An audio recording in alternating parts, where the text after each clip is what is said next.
Hello, this is Mel Thompson, and this is a podcast and a series of podcasts about political risk. Today I will be discussing business training as a political mitigation tool. Now, the possibility that you could be a foreign direct investor and have no problems whatsoever with those who are working for you in the host country. Just the possibility of that being the case is zero. You're always going to have issues with individuals and groups of individuals where it just doesn't work out for some reason. But the one area where companies can mitigate their political risk when it comes to employment and labor issues is in the area of educating their workforce to make sure that things are done correctly. So, in essence, why do we in this country and all countries get an education? The simple answer is to improve prospects for economic security by being employable. If we look at this form, if we look at this from the foreign direct investors' point of view, then we can conclude that providing an education can lead to economic security. By this I mean that simply going into a host nation with no plan to enhance the skills of those who will be your employees is a recipe for a future of low returns. People are more reliable when you invest in them as opposed to using them as strictly just workers or labor. Not everyone can do every type of job function, but you will not know what job functions are best suited to individuals unless you give people a chance. And in some cases, you must educate them at some level to give them a good chance of being successful in those functions.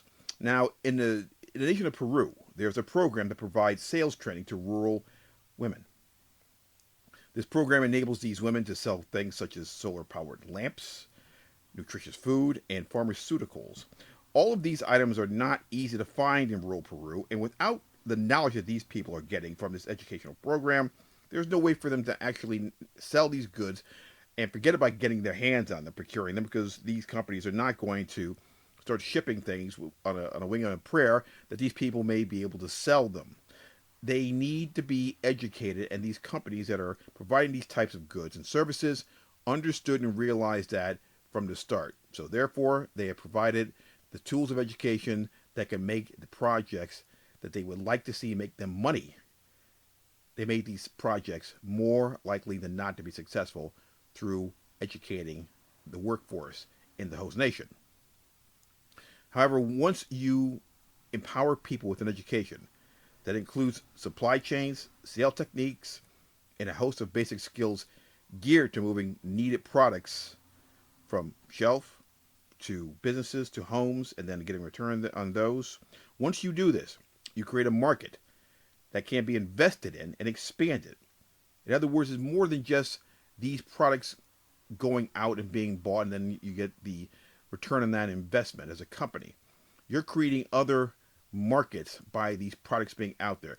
If you look at the products in question here, the solar powered lamps, food, and pharmaceuticals, all three of these things have absolute possible outgrowth markets associated with them, whether it be clinics, hospitals, more doctors and more people who are clinicians that can use those pharmaceuticals, and as well as those solar powered lamps in homes of people who currently require some type of medical assistance.